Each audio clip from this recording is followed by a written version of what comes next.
ওয়ালাইকুম ভাই। ওয়ালাইকুম আসসালাম রহমতুল্লাহ। ভাই আপনি দেখছি আমি হচ্ছে এমাস 10 মাল্টিক্রস এই জাতের যে পেঁয়াজ লাগাইছেন, হ্যাঁ? জি, এটা লাগানো হতে আপনি তো আরো ওই যে আশেপাশে আপনি লাগাইছেন এবং আশেপাশে আরো অনেক জমি দেখছি মাঠ তৈরি।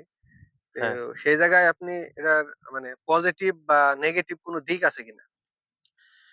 এখানে পজিটিভ আর নেগেটিভ বলতে আমি এই এমাস 10 মাল্টিকোরস এবার ফার্স্ট আমি এবার লাগাইছি। হুম।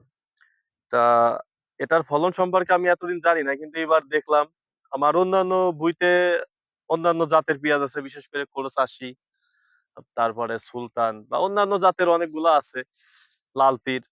তার ভিতরে এইটা খুবই ভালো মানের পেঁয়াজ, এমাস 10। এটার অনেক সুন্দর কোয়ালিটি, সাইজ প্লাস কালার, তারপরে ফলনও অনেক ভালো। আমার কাছে মনে হচ্ছে এইটা ৪ মণ প্লাস ফলন হওয়ার আশা আছে, শতাংশে ৪ মণ প্লাস। তাতে আমি মনে করতেছি এটা সবচেয়ে ভালো একটা বীজ, ভালো একটা জাতের পেঁয়াজ। একটা পেঁয়াজ তুলে দেখান তো দেখি কেমন বড় হয়েছে বা কেমন হ্যাঁ, হয়েছে, ফলন ভালো হয়েছে। ফলন পেঁয়াজ। মানুষ আবার বলতে পারবে যে আগে বাইছে বাইছে না খেতে না দিছে না না, ভালো বাইসে পেঁয়াজ। আমি ক্ষেতের থেকে বাইসে কোনো পেঁয়াজ উঠাই নাই। আহ, এজন্য এক হয়েছে সরাসরি ভিডিওতে আপনার আমার তুলে দেখাইলাম। এই সাইজের হুম। প্রায় 90% পেঁয়াজ আমার এই সাইজের। কিছু ছোট বড় হবে, এটা স্বাভাবিক জিনিস। এটা হ্যাঁ, কিছু ছোট বড় হবে।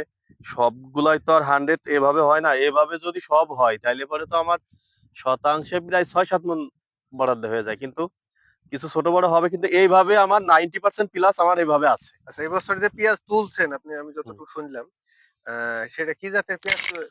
আমি তুলছি হচ্ছিল কোরসেস ৮০ ইউনাইটেড এর বীজ। হুম। আমি লাগাইছিলাম, আমি ওইটা উঠাইছি। তা ওইটাও আমার ৩ মণ হয়ে গেছে শতাংশে। কিন্তু এটা ওর থেকে আরো ১ মণ বাড়বে শতাংশে? শতাংশে। তাহলে ৪ মণ প্লাস হবে আমার। ৪ মণ প্লাস হবে আপনি যে আশা করতেছেন। জি, আমি এটা আশা করতেছি। এটা কি পেঁয়াজের ওজন কেমন? এটা আপনি যে এটা পেঁয়াজের ওয়েট খুব ভালো। এটা আচ্ছা, পেঁয়াজের আরেকটা খুবই ওয়েট জিনিস, ভালো। বাজারে কালার সম্পর্কে অনেক প্রশ্ন থাকে। কালার সম্পর্কে অনেক প্রশ্ন থাকে। আমরা তো আসলে পেঁয়াজ বিক্রি করিল মুকামে, ঢাকা, শ্যামবাজার, তারপরে কুমিল্লা, চাঁদপুর, ওইসব জায়গায় আমরা মাল নেই। তাতে এই যে কোয়ালিটিটা, এই যে কালারটা, এটা হচ্ছিল দেশি পেঁয়াজের মতো কালার। এটা ডিপ না। অনেক পেঁয়াজ আছে আপনার মেজেন্টি ধরনের, কালারটাও অনেকটা ডিপ। ওই ডিপ কালারের পেঁয়াজটা আপনার মার্কেটের চাহিদা খুব কম, যত বড় সাইজই হোক। বাজারে কি দাম কম বেশি হয় কিনা? দাম কম বেশি অবশ্যই আছে, প্রায় কেজিতে আপনার ১০ থেকে ১৫ টাকা কেজিতে আপ ডাউন থাকে। এই এই কালারটা, এটা হচ্ছে যে দেশি একবার পেঁয়াজের চায়ের মতো পরিমাণ। কালার। তাতে এই কালারটার চাহিদা অনেক বেশি, এটা বাজারে তো বেশি দামে বিক্রি করা বেশি যায়। দামে বিক্রি করা যায়। এই বাজার ছাড়া দেখা গেল যে আমার সাপোজ যদি এখন তো আপনার ২৮ টাকা, ২৯-৩০ এরকম বিক্রি হচ্ছে বাজার।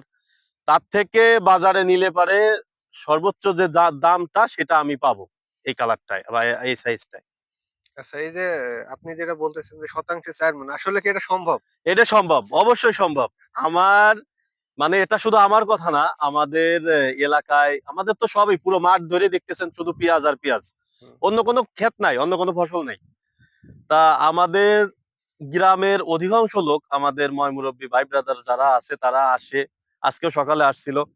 এরা এসে দেখতেছে, প্লাস বলতেছে যে এটা আরো বেশি বলতেছে। কিন্তু আমার ধারণা অত না, অত বেশি বলা ঠিক না।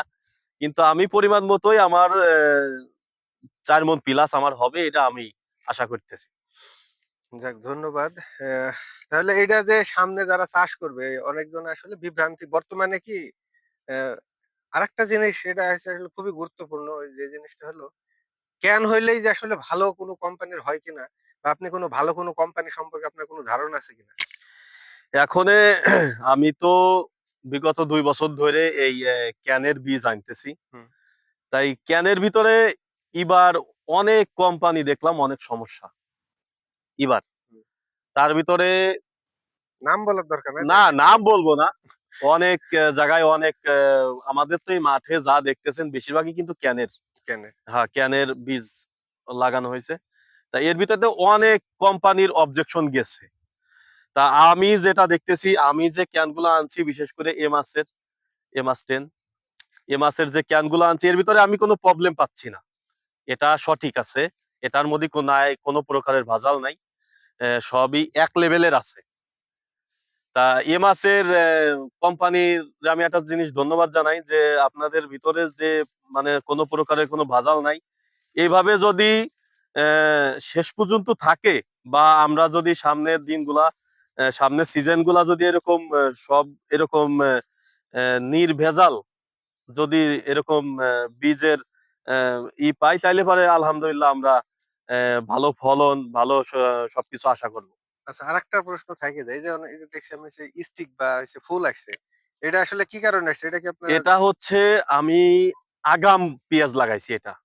এটা যদি আমি আরেকটু দেরিতে লাগাইতাম, আমি হচ্ছিল অঘ্রাণ মাসের বাংলা মাসের অঘ্রাণ মাসের প্রায় ২০ দিন থাকতে এই পেঁয়াজটা আমি জমিতে রোপণ করছি। তাতে আমার শুধু এই জাতের না, আমি আরো কয়েকটা জাতের লাগাইছি বিশেষ করে এই যে আ পাশে সব আরো হ্যাঁ, বাঁশে এটা হচ্ছে লাল তীর। এটা আমারই আ মেজো চাচার, আমাদেরই জমি। আরেকটা লাগাইছি আমি ক্রোসেস ৮০ ইউনাইটেড এর। তা ওইটাও অনেক পরিমাণে এই কালি আইছে, এই ফুল আইছে। এই আগাম লাগাইলে পারে এই সমস্যাটা হবে। কিন্তু এতে ফলনের কোনো ঘাটতি নাই। ফলনের তো কোনো ঘাটতি না, নেই। না ফলনের কোনো ঘাটতি নাই। হ্যাঁ, ফলন এটা একটা আলহামদুলিল্লাহ প্লাস খুব ভালো। পয়েন্ট যে আসলে অনেক সময় আমরা মনে করতে পারি যে কালি বেরোলে যে ফলন কমে যায়। আসলে এরকম এটা ভুল ধারণা। না এটা ভুল ধারণা। কিন্তু কালিতে কালি রাইখে দিলে একটু ওই যদি চেষ্টা করবেন আপনারা ওই মাথাটা কাইটে দিতে তাহলে হ্যাঁ, আরো হ্যাঁ, হ্যাঁ। ফলনটা আগের তুলনায় একটু বেশি হবে। বেশি হবে, বেশি হবে। কারণ ফুলের কারণে কারণ এটা হচ্ছে শীতের যদি সময় যদি বেশি পাই, শীতের টাইম যদি ডিউরেশন বেশি হয় তাহলে প্রত্যেকটা পেঁয়াজেই আসলে কালি আসবে। কারণ হলো এটা আমাদের যখন আমেরিকা উৎপাদন করে সেখানেও আমরা দেখছি যে ওটা সরাসরি যখন এসে জমিতে করে দেয়, ওরা একবারে ৭-৮ মাস সময় লাগে একবারে মোটামুটি এই আ ফুল হয়ে এসে বীজ হয়ে যায়। তো এটা হচ্ছে ওই জাতেরই একটা ক্যারেক্টার। এটা নিয়ে কারো মন খারাপ করার কিছু নাই। কালি আসা কোনো সমস্যা না।